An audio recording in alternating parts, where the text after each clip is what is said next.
Friends, ఇతను ఇప్పటికే 6 సార్లు చనిపోయి తిరిగి బ్రతికాడు. అయితే ఇతను బ్రతకడమే ఇతనికి శాపంగా మారింది. ఇన్నిసార్లు చచ్చి కూడా బ్రతికినందుకు సంతోషపడాలా లేదా బాధపడాలా అనే అయోమయ పరిస్థితిలో ఉన్నాడు. ఇలా ఎందుకంటే ఇతని పేరు ఇస్మాయిల్ అజీజీ. ఇతను టాంజానియాలో ఉంటాడు. వేరువేరు సందర్భాల్లో డాక్టర్స్ ఇతన్ని 6 సార్లు మెడికల్లీ డెడ్ అని డిక్లేర్ చేశారు. కానీ ఇతడు ప్రతిసారి ప్రాణాలతో లేచి వచ్చాడు. మొదటిసారి ఇతనికి పనిచేస్తున్న చోట యాక్సిడెంట్ జరిగింది. వెంటనే అతన్ని హాస్పిటల్ కి తీసుకుని వెళ్లారు. కానీ కొద్దిసేపట్లోనే డాక్టర్స్ అతను చనిపోయినట్టుగా డిక్లేర్ చేశారు.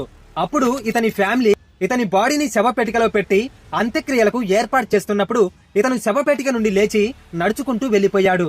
రెండవసారి ఇతనికి మలేరియా వచ్చి చనిపోయినట్టుగా డాక్టర్స్ డిక్లేర్ చేశారు. ఈసారి ఇతన్ని కాఫిన్ బాక్స్ లో కూడా పెట్టారు. కానీ ఇతను ఆ కాఫిన్ బాక్స్ లో నుండి కూడా లేచాడు.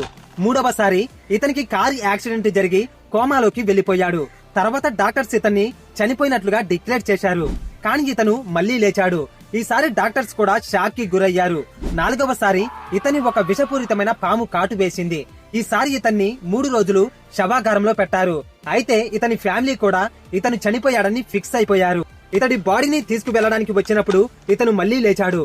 5వసారి ఇతను సెప్టిక్ ట్యాంక్ లో పడిపోయాడు. కానీ మళ్లీ బ్రతికాడు. ఇక 6వసారి అతడి ఊరి ప్రజలే అతను మనిషి కాదు, ఏదో దుష్టశక్తి అనుకొని అతన్ని ఇంట్లో పెట్టి తాళం వేసి తగలబెట్టేశారు.